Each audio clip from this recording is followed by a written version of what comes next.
Welcome to our show. അപ്പോൾ ഈ ഫീൽഡിൽ വന്നിട്ട് എല്ലാ തരത്തിലുള്ള മൃഗങ്ങളെയും നിങ്ങൾ നോക്കിയിട്ടുണ്ട്. അപ്പോൾ ഒന്ന് അതിനെക്കുറിച്ചൊന്ന് പറയാം. ആദ്യമായിട്ട് ഞാൻ ഈ ഫീൽഡിലോട്ട് എങ്ങനെ വന്നു എന്നുള്ള കാര്യം വ്യക്തമാണ്. എനിക്ക് തീരെ താല്പര്യമുള്ളൊരു ഫീൽഡല്ലായിരുന്നു. IAS പരീക്ഷകൾ കിട്ടിയത് എനിക്ക് പ്രൂഫ് കിട്ടുന്നില്ല. അമ്മയോ അച്ഛനോ കൊണ്ട് എക്സാം എഴുതുന്നതാണ്. പിന്നെ എനിക്ക് വീട്ടിൽ പണ്ട് ചെറുപ്പത്തിൽ പെൻസിൽ കിട്ടുമായിരുന്നു. വീട്ടിൽ ഞാൻ വളർത്താറുണ്ടായിരുന്നു.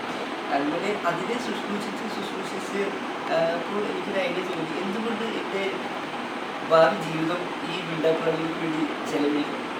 അപ്പോൾ ഞാൻ അതിലേക്കുള്ള വഴികളിലേക്ക് ഇറങ്ങി എൻട്രൻസ് എഴുതി, എക്സാം എഴുതി, പഠിച്ചു. പിന്നെ ഇപ്പോൾ ഇവിടെ ഈ പാവം ബിൽഡപ്പുകളിലെ നോക്കിക്കൊണ്ടിരിക്കുന്നു. അപ്പോൾ എൻ്റെ ജീവിതത്തിൽ ഏറ്റവും കഠിനമായ ഒരു അവസ്ഥ വന്നത് അവൻ്റെ എൻ്റെ കഠിനമായ ഒരു പട്ടിക്കുട്ടിയായിരുന്നു. ഏകദേശം ഒരു 3-3.5 വയസ്സ്. പാവം അവന് വയറിളക്കം എവിടെ വന്നു.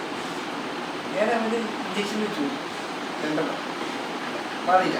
2 ദിവസം കഴിഞ്ഞ് പിന്നെ വന്നു. പിന്നെയാണ് എനിക്ക് മനസ്സിലായത് അവന് സ്റ്റൊമക് ക്യാൻസർ ആയിരുന്നു. ഇത്ര ക്യൂട്ട് പപ്പിക്ക് ലൈഫിൽ കണ്ടിട്ടില്ല. പിന്നെ അങ്ങനെ അവനെ അകാലത്തിൽ മരിച്ചത് കാരണം പിന്നെ ഞാൻ വീണ്ടും പ്രാണികൾക്ക് ക്യാൻസർ പേഷ്യൻസിനെ വളരെ കെയർ ചെയ്ത് ഒരു ക്യാൻസർ സെൻ്റർ ഞങ്ങളിപ്പോൾ അപ്പുറം തുടങ്ങുന്നുണ്ട്.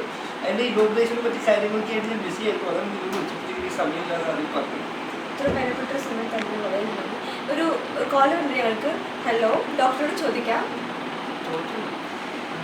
ഹലോ ഡോക്ടർ, എൻ്റെ പട്ടിക്കുട്ടി 2 ദിവസമായിട്ട് ഭക്ഷണം കഴിക്കുന്നില്ല, എന്താണ് ചെയ്തത്? അതിന് വിശപ്പില്ലാത്തതുകൊണ്ടായിരിക്കാം.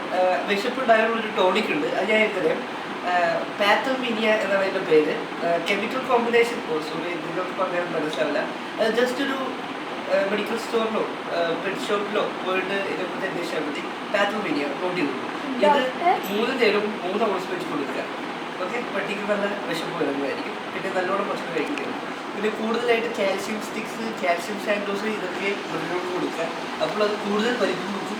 അതുപോലെ കൂടുതൽ ആരോഗ്യവാനായിരിക്കും. അസുഖങ്ങളൊന്നും പെട്ടെന്ന് വരില്ല. ഓക്കെ ഡോക്ടർ, ഈ പട്ടിയുടെ തല കൂടുതൽ വലുതായ നല്ല ഭംഗിയാണെന്ന് പറയുന്നത്. അപ്പോൾ ആ വലുതാവാനുള്ളവരൊക്കെ ഉണ്ട് ഹെഡ് മേക്കിംഗ് എന്ന് പറയും. അത് പട്ടികൾ കൂടുതൽ ചവച്ചാൽ മാത്രമേ കൂടുതൽ തല വരുന്നത്. അതിനായിട്ട് നമുക്കിപ്പോൾ മാർക്കറ്റിൽ പലരും എക്യുപ്മെൻറ്റ്സ് ഉണ്ട്. ഉദാഹരണത്തിലാണ് ക്യാൻസർ സ്റ്റിക്സ്. അതിപ്പോൾ കൊടുത്താൽ മതി. പട്ടികളെ ചവച്ച് പെട്ടെന്ന് വേണ്ടേ പോകില്ല. അപ്പോൾ അതിൽ നിന്ന് അതിനൊരു ടേസ്റ്റ് ലഭിക്കുന്നതാണ്. പിന്നെ അത് ചവച്ച് പട്ടിയുടെ ഹെഡ് നല്ല വലിപ്പമുള്ളതായിരിക്കും. അപ്പോൾ ഹെഡ് വലിപ്പം വെച്ച പട്ടികളെ കാണാനായിരിക്കും കൂടുതൽ ഭംഗി. അപ്പോൾ ഈ കടിക്കാൻ വരുന്ന പട്ടികൾക്ക് പ്രതിവിധി, ഒരു പട്ടി ഇപ്പോൾ ഞങ്ങൾ കടിക്കാൻ വരുന്നു, അപ്പോൾ ഞങ്ങൾ എങ്ങനെയാണ് റിയാക്ട് ചെയ്യണമെന്ന് പറഞ്ഞു തരാം. കടിക്കാൻ ഇപ്പോൾ ഒരു പട്ടി നമ്മളോട് നേരെ വരികയാണെങ്കിൽ ഒന്നും നോക്കരുത്, തിരിഞ്ഞു കൊടുക്കുക. അവിടെ നിന്നാൽ കടി ഉറപ്പാണ്. അപ്പോൾ ആ ഭാഗത്തേക്ക് പോകാൻ ശ്രദ്ധിക്കുക. പിന്നെ പട്ടികൾ നമ്മൾ വെച്ച് ചാടി വീഴുന്നൊരു അവസ്ഥയാണെങ്കിൽ പരമാവധി ഒച്ചയിടുക. ആൾക്കാർ കൂടി ചിലപ്പോൾ മാറ്റാനുള്ള സാധ്യതകളുണ്ട്. വളരെ